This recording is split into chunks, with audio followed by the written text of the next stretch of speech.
She married a human for peace, then watched him break armies alone. Part 1.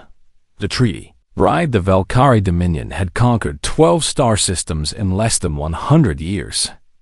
And no species had ever stopped their advance until they met humanity. The war between Earth and the Dominion lasted 11 brutal years. And it cost both sides more than anyone had expected. When the first shots were fired above Colony 7, the Valkyrie were tall beings, standing 8 feet on average, with 4 powerful arms and scales that shimmered like oil on water. And their eyes could see colors that humans could not even imagine. They had crushed every other species they encountered within months. But the humans refused to break no matter how many battles they lost. Empress Sarankai of the Third Dynasty watched the war, reports with growing frustration as her generals failed again and again to deliver the final victory they had promised her. The humans would lose a battle and then come back stronger, learning from every defeat and adapting their tactics until the Valkyrie advantages meant less and less with each passing year. After 11 years, the Empress made a decision that shocked her entire court, and she ordered her diplomats to seek peace with the stubborn humans who would not surrender. The negotiations took place on a neutral station called Harmony's Edge, far from any planet controlled by either side. Ambassador Catherine Cole led the human delegation, and she was a woman who had spent 20 years learning how to read alien body language and find common ground with species that thought nothing like her own. She was 51 years old, with gray streaking her brown hair, and her eyes held the tired wisdom of someone who had seen too many peace talks fail. The Valkyrie delegation arrived with great ceremony, their crimson robes flowing as they walked. And at their center was a young female who said nothing during the first 3 days of talks. Her name was Velenith, and she was the youngest daughter of the Empress herself. Barely into adulthood by Valkyrie standards, she had been trained since childhood to serve the Empire in whatever way was required. And she understood that her personal desires meant nothing compared to the needs of her people. And the 4th day of negotiations, the lead Valkyrie diplomat made an announcement that caught the humans completely off guard. He proposed a marriage between their species, a union that would bind them together in ways that simple words on paper never could. Princess Volanith would wed a human of suitable standing, and this marriage would become the living symbol of peace between two peoples who had spent over a decade trying to destroy each other. Catherine Cole kept her face calm even as her mind raced through the implications of such a request. She asked for time to consult with her government, and the Valkyrie agreed to wait for an answer. The debates on Earth lasted for 1 full week, with politicians and military leaders arguing about what this proposal really meant and whether it was some kind of trap. Some said it was a trick designed to place a Valkyrie spy at the heart of human society, while others argued that refusing would insult the Empress and restart the war. In the end, they decided to accept, but they needed to find a human who'd agree to marry an alien princess he had never met. The name that rose to the top of every list was Lieutenant Commander Daniel Hayes. Daniel was 38 years old, a veteran of some of the worst battles of the war, and he had survived encounters with Valkyrie warriors that had killed everyone else in his unit. He had been wounded 17 times during his service, and his body carried scars that told the story of a man who simply refused to die no matter what the universe threw at him. When the military brass came to him with their request, Daniel was recovering from his latest wounds in a hospital on Mars, staring at the ceiling and wondering if he would ever see combat again. They explained the situation carefully, making sure he understood that this was a choice and not an order. Daniel listened without interrupting, his gray eyes giving nothing away. And when they finished speaking, he simply nodded and said he would do it. Catherine Cole visited him before the ceremony to understand why he had agreed so quickly. Daniel looked at her with eyes that had seen too much death, and spoke in a voice that carried no emotion. He told her that if his marriage could stop the war, then every soldier who had died under his command would not have died for nothing. Said that he was tired of watching young men and women get shipped home in boxes. And if becoming a political symbol could prevent more boxes, then he would wear a ring and sleep next to an alien for the rest of his life. The wedding ceremony was held on Harmony's Edge, with representatives from both species watching as two strangers promised to share their lives together. Valinith wore the traditional crimson robes of the wolf species, watching as two strangers promised to share their lives together.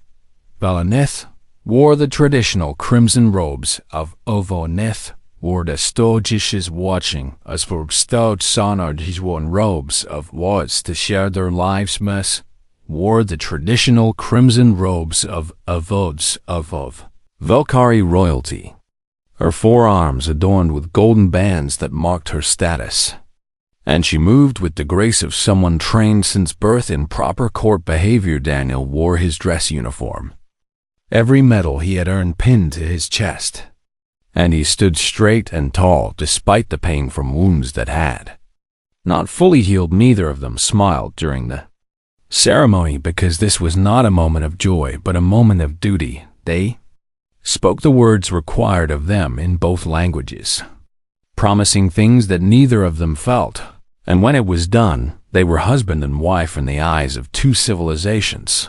Their first night together was awkward and silent, and they ended up sleeping in separate rooms of the quarters assigned to them on the station villa. Knife meditated on her duty to the Empire and tried not to think about the strange human she was now bound to for the rest of her life. Daniel stared at the ceiling and wondered if he had made the right choice, or if he had simply traded one kind of prison for another. But when morning came, they both rose and put on their public faces, because the galaxy was watching, and neither of them could afford to show weakness. The peace, fragile and uncertain, had begun. 8 months had passed since the wedding, and Valinith had learned that living with a human was nothing like she had expected. Daniel was quiet most of the time, speaking only when he had something important to say, and he spent long hours reading or exercising in the small gym attached to their quarters. They had been assigned to a diplomatic station near the border between human and Volcari space, and their job was simply to exist as proof that the peace was real. Every morning they ate breakfast together, as required by the cultural exchange provisions of the treaty, and every evening they shared dinner while diplomats and journalists watched them from a respectful distance. At first they barely spoke during these meals, but slowly they began to find small things to talk about. Valith asked questions about human history and customs, and Daniel answered them honestly without making her feel foolish for not knowing things that every human child understood. Daniel asked about Velkari society and culture, and Valinith found herself explaining things she had never thought to question. Before one evening, she showed him a documentary about human military history, and something in it confused her deeply. She turned to Daniel and asked him why humans celebrated their defeats with the same pride as their victories. She had watched the stories of Thermopylae and the Alamo and Dunkirk, and she could not understand why humans treated these moments of failure as glorious. Daniel thought about her question for a long time before answering, told her that humans believed that how you faced defeat mattered just as much as whether you won or lost. He explained that a person who fought bravely against impossible odds, even if they died, had shown something important about the human spirit. Valinith considered this idea carefully and told him that it seemed inefficient to celebrate failure. Daniel smiled slightly and agreed that it probably was inefficient, but he said it also meant that humans never stopped fighting, even when any sensible species would have surrendered long ago. This, Valinith realized, was why her mother's generals had never been able to break the humans despite 11 years of trying their relationship changed forever during what became known as the Relay Station 7 incident. They were traveling through the station when a malfunction in the life support system sealed them into a small section along with 3 other passengers. The repair crews worked as fast as they could, but the oxygen levels began to drop and the temperature fell steadily as hours passed. The other passengers huddled together for warmth, and Daniel removed his jacket and wrapped it around Velaneth's shoulders. Without saying a word, Velaneth looked at him with confusion and told him that he would freeze to death without his jacket. Daniel shrugged and said that he would manage somehow. She asked him why he would do such a thing for her when she was Valkyrie. When her people had killed so many of his, Daniel met her eyes and told her that she was not his enemy anymore. And even if she was, he was not the kind of person who could watch someone freeze to death when he had the power to help them. Velaneth did not know how to respond to this, because in Valkyrie culture such sacrifices were only made for close family members or for the glory of the Empire itself. The idea of giving your life for a stranger, for a former enemy, was something her people simply did not do. As the hours passed and the cold grew worse, Velaneth pulled Daniel close and wrapped her 4 arms around him, using her own body heat to keep them both alive when the rescue crews finally broke through the sealed doors. 14 hours after the malfunction began, they found Velaneth holding an unconscious Daniel in her arms. His lips blue from cold, but his heart still beating. Daniel spent 3 days in the medical bay recovering from hypothermia, and Velaneth visited him every single day. She did not fully understand why she felt the need to see him, but she knew that something had changed between them in that frozen corridor when Daniel finally returned to their quarters. They began sleeping in the same bed for the first time since their wedding.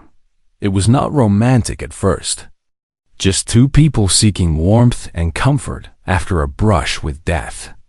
But it became something more as the weeks passed. They talked in the darkness about their childhoods and their fears and their hopes for a peace that still felt fragile and uncertain. Velaneth told Daniel that she had been chosen for this marriage because she was the least important of her mother's children, the expendable daughter who could be sacrificed without great loss to the dynasty. Daniel listened without judgment and then told her that she was not expendable to him. It was a simple statement spoken in his usual quiet way, but it struck Velaneth like a physical blow. No one in her entire life had ever suggested that she mattered as an individual rather than as a tool of the Empire. By their first anniversary, Velaneth had learned the human word for what she was feeling, and that word was love. She thought it was a strange and inadequate word for something so powerful, but she accepted it because humans seemed to understand the emotion better than her own people did. Daniel never spoke about his feelings directly because that was not his way, but his actions told Velaneth everything she needed to know. He remembered the food she liked and made sure they were available at every meal. He learned which colors pleased her Valkyrie eyes and wore them when they appeared in public together. He stood between her and anyone who looked at her with hostility, and his eyes promised violence to anyone who might try to harm her. Velaneth had been sent to this marriage as a sacrifice for peace, but she had found something she never expected to find. She had found a home. The peace lasted 3 years before it shattered into 1,000 pieces. The attack came on a bright morning on the colony world of New Eden, where Daniel and Velaneth had traveled to attend a diplomatic summit between human and Valkyrie leaders. Drothips screamed through the atmosphere without warning, and thousands of Valkyrie warriors poured out of them before the colony's defenses could even respond. These were not soldiers of the Dominion, but rebels who called themselves the Purifiers, and they believed that the peace treaty was a betrayal of everything the Valkyrie stood for. They viewed the marriage between Velaneth and Daniel as a crime against their species, a pollution of royal blood that could only be cleansed through death. Daniel was 3 miles from their residence when the attack began, meeting with local military commanders about security arrangements for the summit. Velenith was at home reviewing reports when the first explosion shook the building and sent her diving for cover. She activated her communicator and called for Daniel. And when she heard his voice, she felt a moment of relief that quickly turned to fear. Daniel asked if she was safe, and she told him the Purifier soldiers were everywhere and that they were calling for her blood over their communication channels. She told him there were thousands of them between his location and hers, and that any attempt to reach her would be suicide. Daniel's voice went cold and flat in a way she had never heard before, and he told her to stay hidden because he was coming to get her. Velenith wanted to argue, but the connection cut out before she could speak, and she was left alone in the darkness of her hiding place with nothing to do but wait and pray to God. She had never really believed in what happened. Over the next 6 hours would become legend. Across a dozen worlds, Daniel Hayes stepped out of the command building into a city that had become a war zone, carrying nothing but a standard plasma pistol with 15 shots and a cold determination that no amount of enemy soldiers could break. He did not try to sneak or hide, or find clever routes around the Purifier forces. He walked straight toward his wife, and anything that got in his way died. The first Valkyrie patrol that encountered him consisted of 8 warriors, each of them trained from childhood in the arts of war and standing 2 feet taller than the lone human walking toward them. Daniel killed all 8 of them in less than 30 seconds, placing each shot with mechanical precision and moving between them like water flowing around stones. He took a rifle from one of the bodies and kept walking. Word began to spread through the Purifier communication channels about a human who could not be stopped, a soldier who walked through their lines like a ghost and left only corpses in his wake. They called him the Hollow Walker because his eyes held nothing that looked like fear or hesitation or mercy. Squad after squad was sent to hunt him down, and squad after squad failed to return. Daniel moved through the ruined streets with a patience that seemed almost supernatural,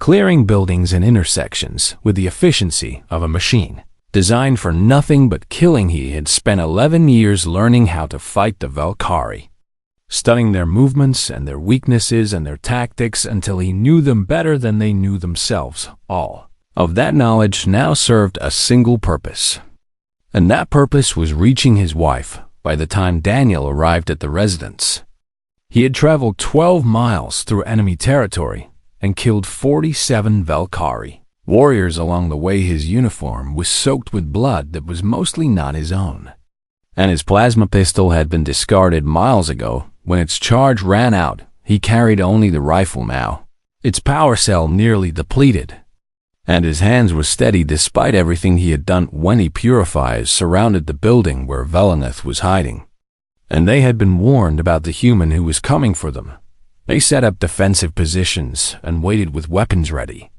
confident that numbers would overcome whatever luck had carried this single soldier. So far, Daniel killed 18 of them in the first 30 seconds of the engagement, moving so fast that they could barely track him with their eyes. The last 2 he killed with his bare hands when his rifle finally died, and their screams echoed through the empty streets before cutting off abruptly when Daniel found Velenith in the basement of the residence. She was unharmed but shaking with fear and relief. She looked at the blood covering his face and hands in uniform, and she saw something in his eyes that she had never seen before. This was not the quiet man who shared her bed and remembered her favorite foods. This was something older and darker, a creature of pure violence that humanity kept hidden until the moment it was needed. Daniel looked at her, and his voice was hoarse when he spoke. He simply said that he had told her he would come, and then he sat down heavily as the adrenaline began to fade. The relief forces arrived 2 hours later to find Daniel and Velenith sitting together outside the ruined building, surrounded by the bodies of their enemies. Daniel had not moved since ensuring that his wife was safe, and he refused medical treatment until she had been evacuated to a secure location. The official reports would list his confirmed kills at 63. With an estimated 20 more that could not be verified, he had sustained 7 wounds during his journey through the occupied city, and none of them had slowed him down until the moment he knew Valineth was safe. Valkyrie commanders who reviewed the footage struggled to believe what they were seeing. One human, armed with nothing but a pistol and his training, and walked through their elite warriors like they were children playing at war for the first time. Valineth truly understood why her people had never been able to break humanity, despite 11 years of trying, and she understood that the quiet man she loved was capable of becoming something terrible when the people he cared about were threatened. The Purifier Rebellion spread across 12 star systems in the weeks following the attack on New Eden, and suddenly the fragile peace that had held for 3 years seemed ready to collapse entirely. The Valkyrie Dominion officially condemned the rebels and promised to help hunt them down. But everyone knew that many within the Empire secretly supported the Purifiers and their goal of ending what they saw as a shameful peace. Daniel received orders to return to active duty. And this time, he did not hesitate or ask questions. He simply put on his uniform and reported for assignment, leaving behind the quiet life he had built with Valineth as if it had never existed. Vela Neith was offered sanctuary on Earth, where she would be safe from any purifiers who might try to finish what they had started on New Eden. She refused without hesitation and told the human admirals that she would stay with her husband, no matter where his duty took him. They gave her a position as a cultural advisor to the Joint Human Valkyrie Task Force that was being assembled to crush the rebellion. Her job was to help human commanders understand how the Purifiers thought and how they would fight. And she discovered that she was very good at this work, but mostly she watched Daniel transform into something she barely recognized. The man she had married was thoughtful and patient and sometimes even gentle when they were alone together. The man who led soldiers into battle was cold and precise and utterly without mercy toward anyone who threatened his people. He never raised his voice or showed emotion during combat operations, and he analyzed enemy positions with the detachment of a machine calculating the most efficient path to victory. His soldiers began to worship him not because he was kind to them, but because he kept them alive when every engagement should have killed them. Every battle he commanded resulted in fewer casualties than the strategists had predicted, and every objective was taken faster than anyone expected. Purifiers learned to fear his name and began calling him the Hollow Walker, the same title their brothers had given him on New Eden. The Battle of Krath Station would become the defining moment of the campaign against the Purifiers. The station was a massive orbital platform that controlled the hyperspace routes into 3 human colony systems, and the Purifiers had fortified it with everything they had. Taking the station would require a direct assault through heavily defended corridors, and the military analysts predicted that casualties would be catastrophic. No matter how carefully the attack was planned, Daniel volunteered to lead the breach team that would be first through the doors. Valineth confronted him in their quarters the night before the assault and demanded to know if he had lost his mind. She told him that the survival projections for the breach team were less than 12%, and that leading them personally was nothing but a complicated form of suicide. Daniel looked at her with tired eyes and explained that someone had to lead the team, and if he led them, then fewer people would die than if someone else did. He told her that he had spent his entire life learning how to do this one thing, and if he held back when his skills were needed, then what was the point of all those years of training and all those battles he had served at? Valineth wanted to forbid him from going, but she understood duty better than almost anyone. She had been raised to sacrifice herself for the Empire without question, And she could not ask Daniel to be less than what he was simply because she was afraid of losing him. She told him to come back to her, and he promised that he would try. The assault on Krath Station lasted 19 hours and became the bloodiest battle of the entire Purifier campaign. Daniel led his 12-person breach team through the station's defenses, fighting through corridors filled with enemies who knew they were going to die and wanted to take as many humans with them as possible. One by one, the members of his team fell, cut down by plasma fire or crushed in close combat with Purifier warriors who fought with the desperation of fanatics. Daniel kept moving forward no matter how many times he was wounded.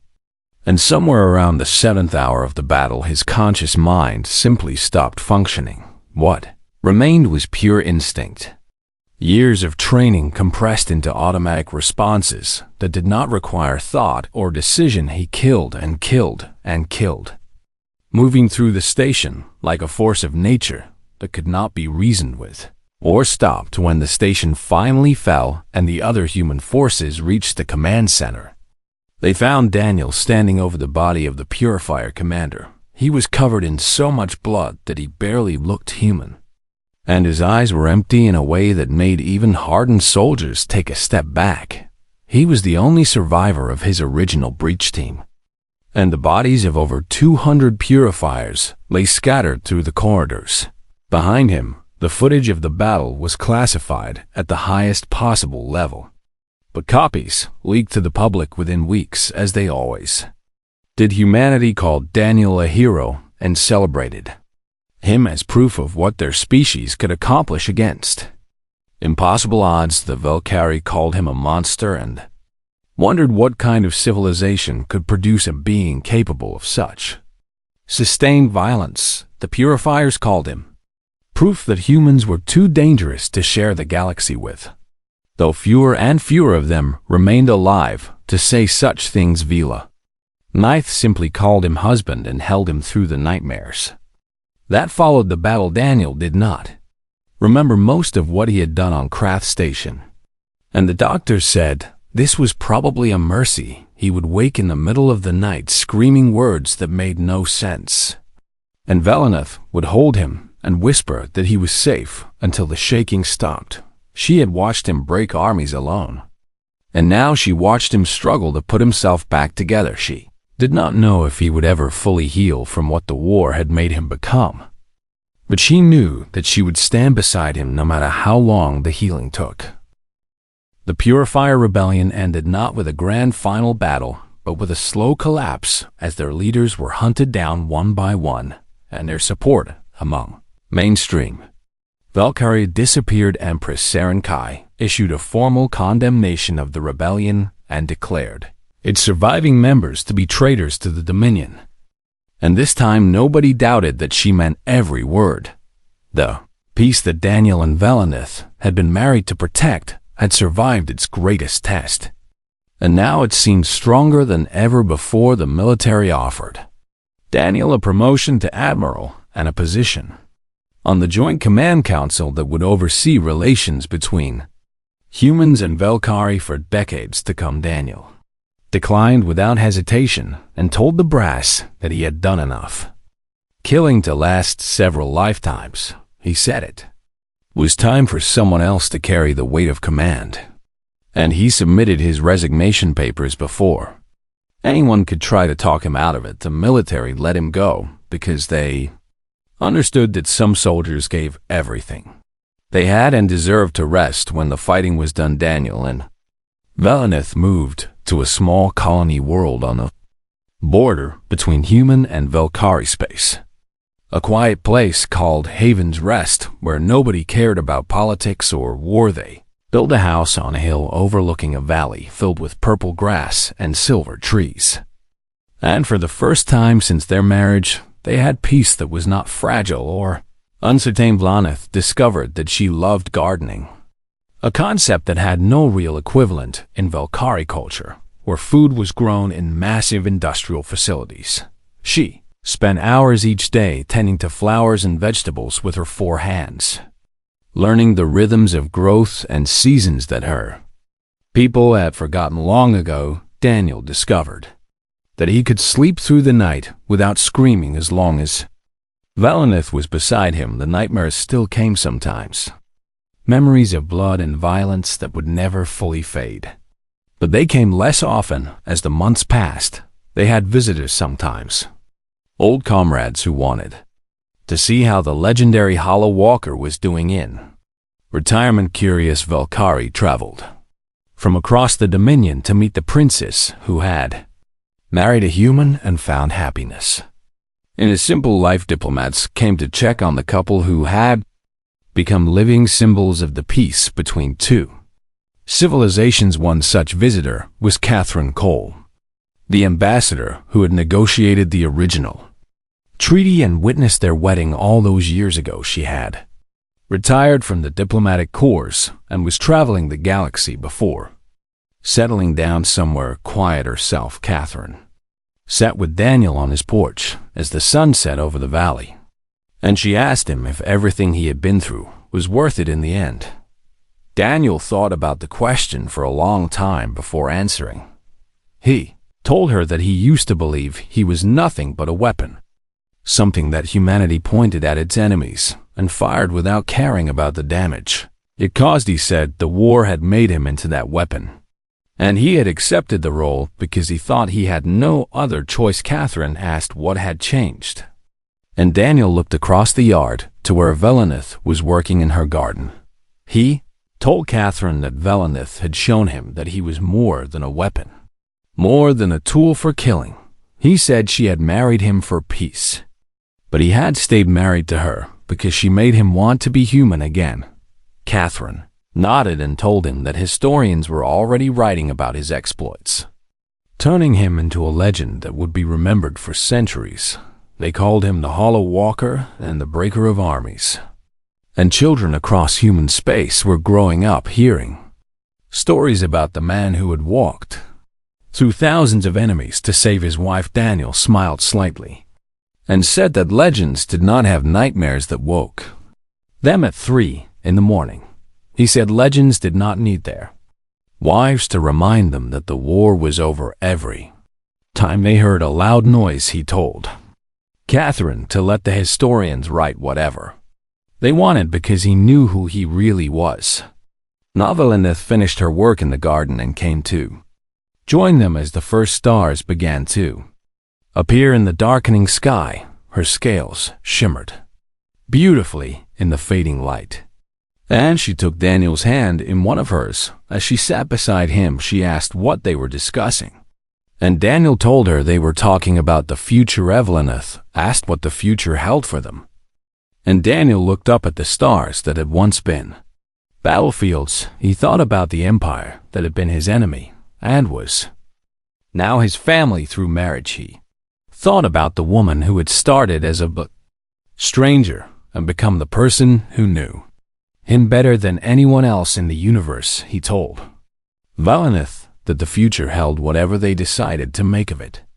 Together, the peace between humans and Valkyrie continued to strengthen in the years that followed. It lasted not because of treaties signed by politicians or threats of mutual destruction, but because two people from opposite sides of a terrible war had chosen to understand each other instead of hate. Sometimes that was all it took to change the galaxy. And on a quiet hill overlooking a valley of purple grass and silver trees, a human and a Valkyrie grew old together and proved that love could bloom even in the ashes of war.